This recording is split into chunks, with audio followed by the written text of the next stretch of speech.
काला जादू, टोना टोटका, बसीकरण और असुरी शक्तियाँ, ये सब हमेशा से बहस के विषय रहे हैं। इनका कोई प्रमाण नहीं है। पढ़े लिखे लोग इन्हें अंधविश्वास मानते हैं, लेकिन शायद ही कोई परिवार होगा जिसने अपने बच्चों की नजर नहीं उतारी होगी। अजय देवगन की नई फिल्म का शैतान कहता है कि जरूरी नहीं कि जो दिखता नहीं है वो होता भी नहीं है, और फिल्म का केंद्र यही काला जादू है जो एकाएक एक हंसते खेलते परिवार की जिंदगी में भूचाल ला देता है। तो आइए दोस्तों, आज हम एक्सप्लेन करने वाले हैं शैतान मूवी को। तो वीडियो को शुरू करते हैं, और अगर वीडियो अच्छा लगे तो वीडियो को लाइक जरूर कीजिएगा, और इसी तरह की वीडियोस पाने के लिए आप हमारे चैनल को सब्सक्राइब भी कीजिएगा, ताकि आपको इस तरह के लेटेस्ट और फ्रेश कंटेंट मिलते रहे। तो फिल्म की कहानी शुरू होती है जानवी नाम की लड़की से, जो कि अपने बॉयफ्रेंड के साथ कॉलेज से अपने घर आने वाली थी। लेकिन थोड़ी देर में यहाँ पर जानवी के पिता आ जाते हैं, जो कि कोई और नहीं बल्कि अजय देवगन है, जिनका नाम है कबीर। दरअसल में कबीर जो है वो एक पायलट है, और उसे कुछ दिनों की छुट्टी मिली है, इसलिए उसने सोचा कि वो कुछ दिन अपनी फैमिली के साथ बिताएगा। जब वो घर लौट रहा था तो उसने सोचा कि वो अपनी बेटी को कॉलेज से लेते हुए जाए। तभी जानवी अपने पिता से कहती है कि कॉलेज के बच्चे जो है वो घूमने के लिए जा रहे हैं, और वो भी चाहती है कि वो उनके साथ घूमने के लिए जाए। लेकिन यहाँ पर कबीर जो है वो उससे साफ मना कर देता है कि वो कहीं पर भी नहीं जाएगी। कबीर कहता है कि उसने कुछ दिन की छुट्टी ली है तो उसे कुछ दिन मेरे साथ ही बिताने होंगे। कबीर की फैमिली जो है वो एक खुशहाल फैमिली है, और बहुत छोटी फैमिली है, जिनमें कबीर की पत्नी ज्योति, उसकी बेटी जानवी और एक और छोटा बेटा ध्रुव है। और वो लोग अपनी फैमिली में बहुत ज्यादा खुश रहते हैं। लेकिन जानवी अभी भी अपने पिता से जिद कर रही थी कि वो कॉलेज के बच्चों के साथ घूमने के लिए जाए, इसलिए यहाँ पर कबीर को मानना पड़ता है, और वो जानवी से कहता है कि मुझे सारे ट्रेवलर्स की डिटेल्स चाहिए, लेकिन उससे पहले वो लोग हमारे फार्म हाउस में कुछ दिनों के लिए रहने के लिए जाएंगे। तो वो अगले ही दिन फार्म हाउस के लिए निकल पड़ते हैं। तो बीच रास्ते में वो एक रेस्टोरेंट में रुकते हैं, वहाँ पर कुछ खाना वगैरह ऑर्डर करते हैं, लेकिन जानवी वो नहीं खाती है क्योंकि वो काफी ऑयली था। तब यहाँ पर हम बनराज नाम के आदमी को देख पाते हैं, जो कि कबीर की थोड़ी हेल्प कर देता है, क्योंकि कबीर के पास छुट्टे पैसे नहीं थे। जिसके बाद बनराज जो है वो जानवी के पास आकर बैठ जाता है, और जो वो ऑयली खाना नहीं खा रही थी वो उसमें कुछ चीजें मिला देता है और कहता है कि अब इसे खा लो। जिसके बाद जब जानवी खाना शुरू करती है तो वो पूरा का पूरा खाना खा जाती है। बनराज यहाँ पर जानवी को कुछ बिस्किट भी देता है और कहता है कि इसे घर जाकर खा लेना और किसी को भी मत देना। अब कबीर की पूरी फैमिली जो है वो फार्म हाउस पहुंच चुकी थी। वहाँ पर पहुंचने के बाद वो पूल में मस्ती करने लगते हैं और खूब इंजॉय करते हैं। लेकिन तभी यहाँ पर वो लोग देखते हैं कि उनके दरवाजे पर कोई है, और वो कोई और नहीं बल्कि बनराज ही होता है, जिससे वो लोग हाल ही में रेस्टोरेंट में मिले थे। यहाँ पर बनराज उनसे कहता है कि मेरे मोबाइल के सिग्नल चले गए हैं और उसके मोबाइल की बैटरी भी डेड हो चुकी है, इसलिए मैं चाहता हूँ कि मैं आपके लैंडलाइन से कॉल कर लूँ अपनी बेटी के पास, ताकि वो मुझे यहाँ पर लेने के लिए आ जाए। तो अब क्योंकि वो एक मेहमान है और उसने रेस्टोरेंट में उनकी मदद भी की थी, इसलिए यहाँ पर कबीर भी उसकी मदद करने लगता है और उसे अपने घर पर बिठालता है। उसका मोबाइल चार्ज पर लगाया जाता है। लेकिन ये सारी चीजें देखकर ज्योति जो है वो कबीर के ऊपर भड़कती है। वो कहती है कि हमें किसी अनजान शख्स के ऊपर इतना भरोसा नहीं करना चाहिए, वो हमारे घर तक आ चुका है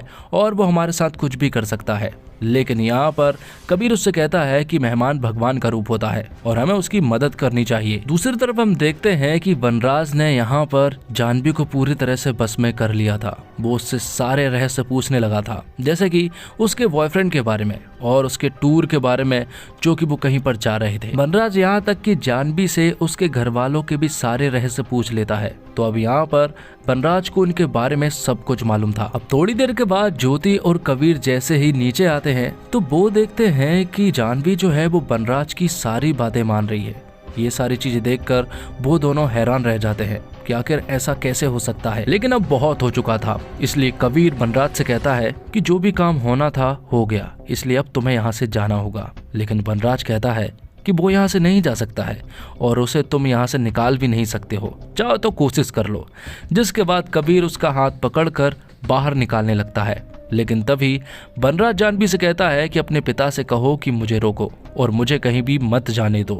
जिसके बाद जानवी उसके सामने आती है और उसे रोकती है और कबीर को धक्के मारते हुए पीछे कर देती है और कहती है कि अंकल यहाँ से कहीं भी नहीं जाएंगे। अब ये चीजें सुनने के बाद कबीर और ज्योति पूरी तरह से शॉक्ड रह जाते हैं और बनराज जाकर फिर से सोफे पर बैठ जाता है। बनराज यहाँ पर कबीर को बताता है कि तुम्हारी बेटी मेरी पूरी तरह से बस में है, मैं जो भी बोलूंगा वो करेगी। लेकिन उन्हें सब मजाक लग रहा था, इसलिए बनराज यहाँ पर जानवी से कहता है कि वो चाय पत्ती के पैकेट को खा जाए।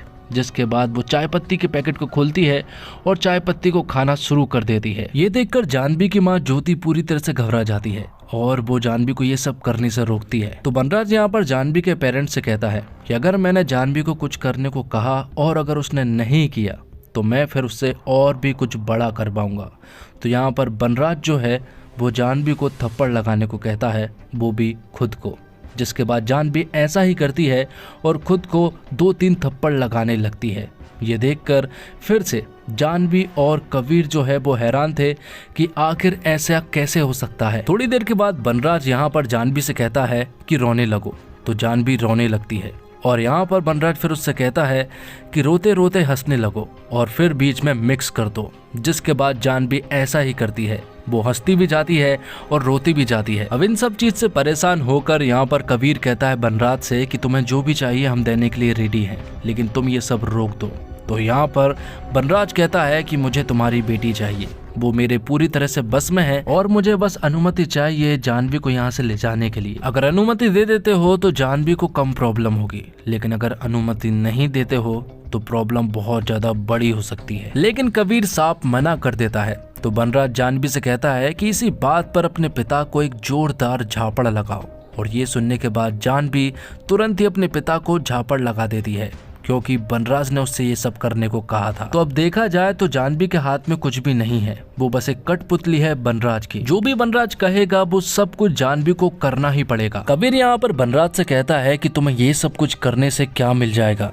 तो यहाँ पर बनराज कहता है कि मैं एक शैतान हूँ, भले ही मैं तुम्हें शैतान की तरह दिख नहीं रहा हूँ, लेकिन जो चीज दिखती नहीं है वो जरूरी नहीं कि वो होती ही नहीं है। मुझे तुम्हारे मुंह से सिर्फ ये सुनना है कि तुम हमारी बेटी को लेकर जा सकते हो, क्योंकि अगर ये तुमने नहीं कहा तो शायद भविष्य में जानवी के सामने तुम्हारा प्यार आ सकता है और वो वशीकरण से मुक्त हो सकती है। इसलिए मुझे सिर्फ और सिर्फ तुम्हारी अनुमति चाहिए और अगर वो नहीं दोगे तो जानवी को बहुत ज्यादा तकलीफ होगी। लेकिन कबीर अभी भी मना ही कर रहा था। तब ये सुनने के बाद बनराज जानवी को एक लात मारता है, लेकिन ये बहुत ज्यादा हो चुका था और कबीर के बर्दाश्त से बाहर निकल चुका था, इसलिए वो यहाँ पर बनराज को बुरी तरह से मारने लगता है। लेकिन तभी बनराज जानवी से कहता है कि वो अपने छोटे भाई ध्रुव को बुरी तरह से जख्मी कर दे और ये सुनने के बाद जानवी अपने छोटे भाई के सर को एक पिल्लर में दे मारती है, जिस वजह से वो बुरी तरह से घायल हो जाता है और कबीर और ज्योति जो है वो ध्रुव का ख्याल रखने के लिए छत पर चले जाते हैं और उसकी पट्टी वगैरह करते हैं। अब कबीर ज्योति से कहता है कि हमें कुछ ना कुछ करना पड़ेगा, वरना ये आदमी हमारे पूरे परिवार को मार देगा। तभी कबीर को याद आता है कि उसके बैग में ऑफिस का एक मोबाइल रखा है, जिससे कि वो लोग कांटेक्ट कर सकते हैं, क्योंकि बनराज ने जानवी से कहलवा कर उनके सारे मोबाइल फोन और लैंडलाइन को तोड़वा दिया है। ज्योति और कबीर जैसे ही लॉबी में फिर से जाते हैं तो यहाँ पर अब बनराज पहले से गुस्से में था, क्योंकि यहाँ पर कबीर ने उसके ऊपर हाथ उठाया था। तो बनराज जानवी से कहता है कि अगर तुम्हारे माता पिता मेरे करीब आते हैं तो बिना रहम किए अपने माता पिता को चाकू से मार डालना। तब तक के लिए वो थोड़ा रेस्ट कर रहा है। इतना बोलने के बाद वो रेस्ट करने लगता है और यहाँ पर जानवी जो है वो एक पुतले के रूप में उसकी रक्षा करने लगती है। अब कबीर जैसे ही थोड़ा सा आगे बढ़ता है तो जानवी उसे मारने लगती है, इसलिए वो तुरंत ही पीछे हो जाता है। अब बनराज उठता है और वो कबीर से कहता है कि अब तुम लोग अनुमति नहीं दे रहे हो तो चलो थोड़ा बहुत एंटरटेनमेंट ही हो जाए। इसलिए वो सॉन्ग बजाता है और जानवी को नाचने को कहता है। बहुत देर तक जानवी नाचती है, वो थक जाती है, इसके बावजूद वो नाच रही थी क्योंकि वो वशीकरण में थी। बनराज यहाँ पर जानवी को तकलीफ दे रहा था और वो बस यही चाह रहा था कि उसके माता पिता अनुमति दे दे जानवी को यहाँ से ले जाने के लिए, लेकिन वो अनुमति नहीं दे रहे थे। जिस पर बनराज कहता है कि अगर तुम अनुमति नहीं दोगे तो ये गेम जो है वो और भी ज्यादा डेंजरस होता जाएगा।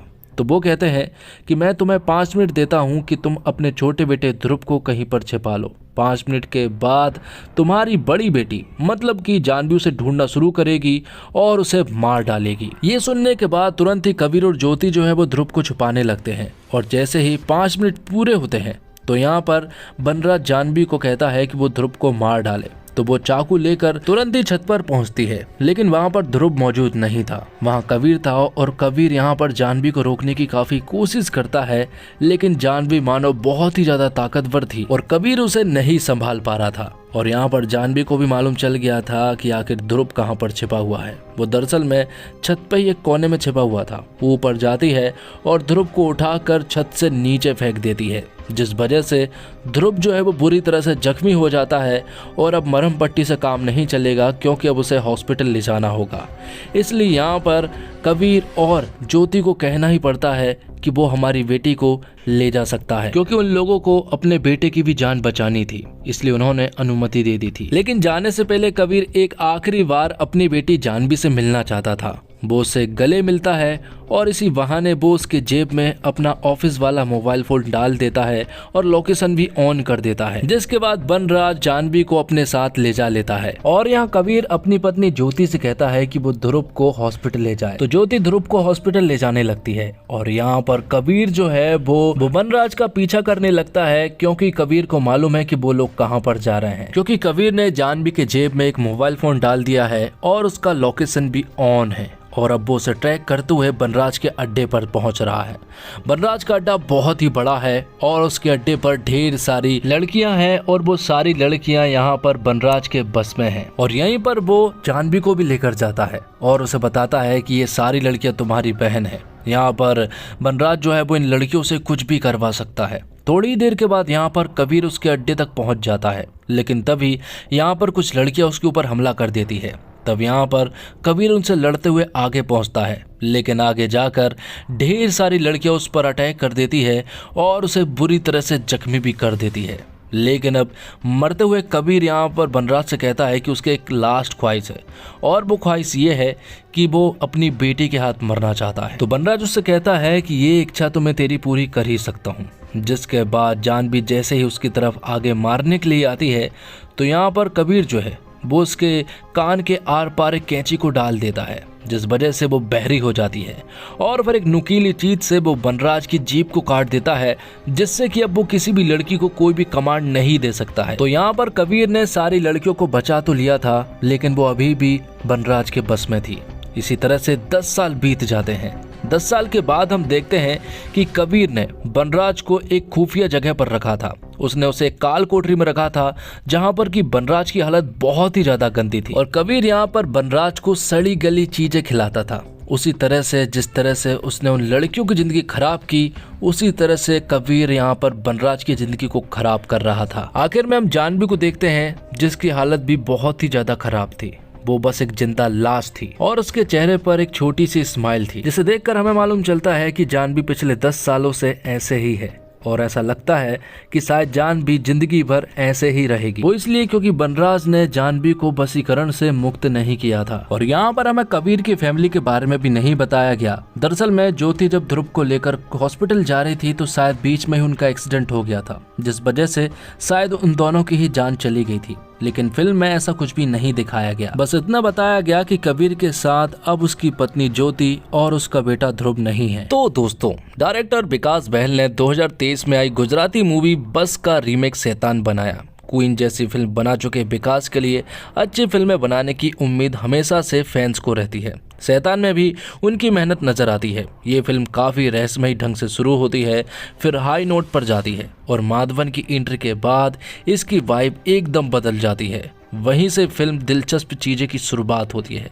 विकास बहल जानते हैं कि उन्हें फिल्म को किस दिशा में लेकर जाना है। उनकी फिल्म में सस्पेंस है, ड्रामा है और बहुत सारी काले जादू वाली सैडी फीलिंग है। लेकिन फिल्म में कुछ कमियां भी हैं, जैसे उसे पुलिस क्यों नहीं पकड़ पाई, जबकि वह दिन के उजाले में मस्ती से घूमता है। और बनराज जब कबीर की बेटी को अपने बस में कर लेता है, तो कबीर क्यों कुछ नहीं कर सकता।